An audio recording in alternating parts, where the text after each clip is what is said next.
केशव आगे से ध्यान रखना। एक दिन की बात है, केशव और माँ दोनों आपस में चर्चा कर रहे थे। केशव कहता है, माँ, सावन का महीना आ रहा है, मुझे दीदी की याद आ रही है, क्या मैं दीदी के घर जाऊं?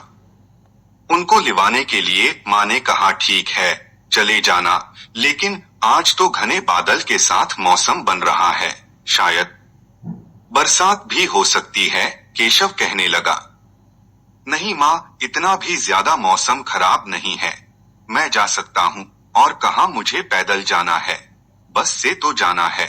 माँ ने कहा, नहीं नहीं, आज मत जाओ, कल चले जाना। केशव जिद करने लगा और बोला, मैं तो आज ही जाऊंगा, चाहे कुछ भी हो जाए, जल्दी से मुझे किराए के पैसे दे दो। माँ फिर कहती, अरे बेटा, कल चले जाना। केशव नहीं माना, घर से निकल गया। रोड पर जाकर एक मोटरसाइकिल वाले को हाथ का इशारा करते हुए रोका, बैठकर गोपालपुर पहुंचा। बस आने में थोड़ा समय था। बस स्टैंड पर पानी पूरी का ठेला लगा हुआ था। जैसे ही केशव ने ठेला देखा, मन में सोचता है, अभी तो बस आने में समय है, पानी पूरी खा लेता हूँ। केशव को पानी पूरी बहुत पसंद है। पानी पूरी खाते खाते बस आ गई। जल्दी से पैसे देकर बस की तरफ दौड़ा। कंडक्टर से पूछाता है, भैया, यह बस हरदा जाएगी? हाँ जाएगी, तुम्हें कहाँ जाना है?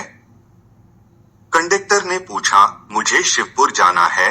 अच्छा ठीक है, हरदा तक चल सकते हो, हरदा से शिवपुर के लिए दूसरी बस मिल जाएगी। केशव बस में बैठ गया। बस चल दी। बरसात का मौसम तो था ही। 10 मिनट के बाद थोड़ी थोड़ी बरसात होने लगी, लेकिन हरदा पहुंचते पहुंचते बारिश तेज हो गई। शायद हरदा में पहले से ही तेज बारिश हो रही थी। बस स्टैंड पर पहुंचते पहुंचते बारिश बहुत तेज हो गई। केशव बस से उतरकर एक होटल के अंदर चला गया। बारिश तेजी ही होती जा रही है। धीरे धीरे 4 बज गए, बारिश बंद ही नहीं हो रही है।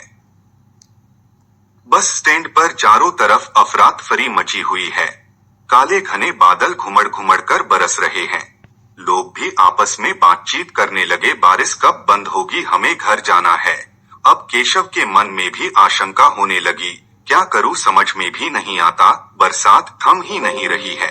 एक काम करता हूँ, कंडक्टर से पूछ कर आता हूँ, शिवपुर के लिए बस कब है? सामने एक आदमी खड़ा था, वो कंडक्टर ही था। कंडक्टर साहब, शिवपुर के लिए बस किस समय है? आज शिवपुर के लिए कोई बस नहीं है। कंडक्टर ने कहा, क्यों, क्या हुआ?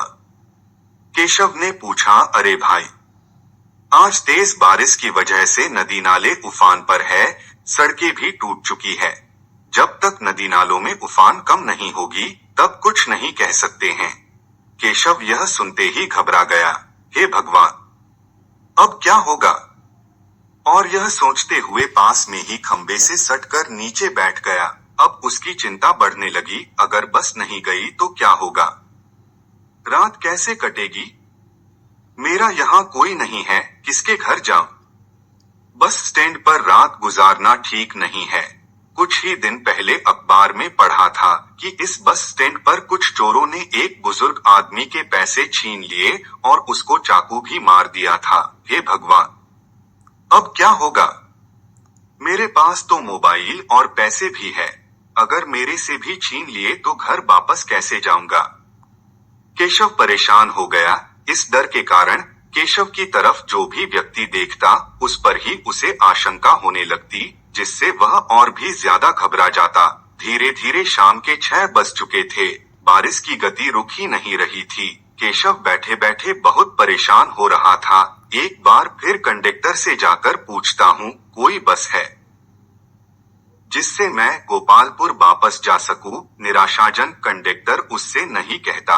केशव बहुत ही परेशान चित्त में बैठा बस के बारे में ही सोच रहा था। कुछ देर के बाद वह क्या देखता है कि एक आदमी उसके बगल में आकर बैठ गया, जिसके कारण केशव और ज्यादा परेशान हो गया। वह आदमी केशव से पूछता है, क्या नाम है तुम्हारा? सर। केशव, कौन सी कक्षा में पढ़ते हो? सर, कक्षा 10वीं। कहाँ जा रहे हो? सर, मेरी दीदी के घर शिवपुर। अच्छा, अकेले आए हो या कोई तुम्हारे साथ में है? नहीं सर, अकेला हूँ। केशव एक दरिद्री से आवाज में बात कर रहा था। उस आदमी ने केशव से कहा, देखो बेटा, डरो मत, मुझे भी अपने घर जाना है। मैं भी बस का इंतजार कर रहा हूँ। अरे तुम तो कक्षा 10वीं में पढ़ते हो, तुम्हें तो अच्छे से बोलना आना चाहिए, लेकिन तुम तो डर रहे हो। पढ़ने लिखने वाले बच्चे तो बहुत चंट होते हैं। बात करते करते शाम के 7:30 बज गए। केशव की परेशानी की सीमा ही नहीं रही। अचानक से उसके दिमाग में एक विचार आया, क्यों न भांजे को फोन किया जाए। अगर संभव हुआ तो वह मुझे लेने के लिए आ जाएगा। फिर उसने अपने भांजे को फोन किया, लेकिन उसका फोन बंद आया। फिर उसने जीजाजी को फोन किया और बोला, केशव के दूसरे जीजाजी जो नेमावर में रहते हैं, मैं हरदा बस स्टैंड पर फंसा हुआ हूँ, कोई भी बस शिवपुर नहीं जा रही है। उन्होंने कहा, अभी तो कवीट वाला नाला भी उफान पर है, मैं मोटरसाइकिल भी नहीं ला सकता वहां तक। केशव ने कहा, अच्छा ठीक है, कोई बात नहीं। केशव, पता नहीं आज क्या होने वाला है मेरे साथ। लगभग रात के 8 बज चुके थे। रात के 8:30 बजे 15 साल का लड़का एक अनजानी जगह पर, जहां उसका कोई परिचित नहीं, पहले से डरा हुआ, लेकिन फिर उसके पास अपने आप को संभालने के साथ ही साथ अपने आप को कोसता भी है। अगर आज माँ की बात मान ली होती तो ये परेशानी नहीं उठानी पड़ती। माँ ने सच कहा था कि आज नहीं कल चले जाना था, लेकिन मैंने माँ की बात नहीं सुनी। यह सोच में डूब गया, लेकिन कुछ देर के बाद वह क्या देखता है कि बड़ी सी बस स्टैंड पर आकर खड़ी होती है। केशव के मन में एक आशा जगी और उसने झट से जाकर उस कंडक्टर से पूछा, कंडक्टर साहब, यह बस कहाँ जाएगी? कंडक्टर ने कहा, खातेगांव जाएगी, तुमको कहाँ जाना है? नेमावर। ठीक है, आकर बैठ जाओ, थोड़ी देर में बस बढ़ ली। रास्ते में कबीट वाले नाले में पानी अभी भी पुल के ऊपर से जा रहा था, लेकिन यह बस बड़ी थी, इसलिए पुल पार कर गई। केशव नेमावर पहुंच गया। नेमावर में केशव की बड़ी बहन रहती है। बहन ने केशव को 2 बात सुनाई, क्यों गया, अभी 2-4 दिन बाद चले जाता, इतनी जल्दी क्या थी? चलो ठीक है, अब आगे से ध्यान रखना, हाथ पैर धोकर खाना खा लो। सुबह जब केशव अपने घर चला गया, शिवपुर जाने की बजाय घर पर भी माँ ने यही कहा, तुमको पहले ही समझाया था, आज मत जाओ, लेकिन तुम किसी की सुनते ही नहीं और अब वापस आए हो, क्या फायदा हुआ इतना परेशान होने से? इससे अच्छा होता कि जाते ही नहीं। आगे से ध्यान रखना। नोट, हम जानते हैं कि मनुष्य जीवन में किशोरावस्था एक ऐसी अवस्था है जिसमें बालक की मानसिक और शारीरिक विकास की प्रक्रिया तेजी से क्रियाशील होती है, जिसमें ईगो बहुत ही स्वाभाविक रूप से वृद्धि कर रहा होता है। इस कहानी में एक बालक की किशोर अवस्था में उसके पास आत्मविश्वास और साहस भी होता है, जो कि एक बच्चे में आवश्यक भी है।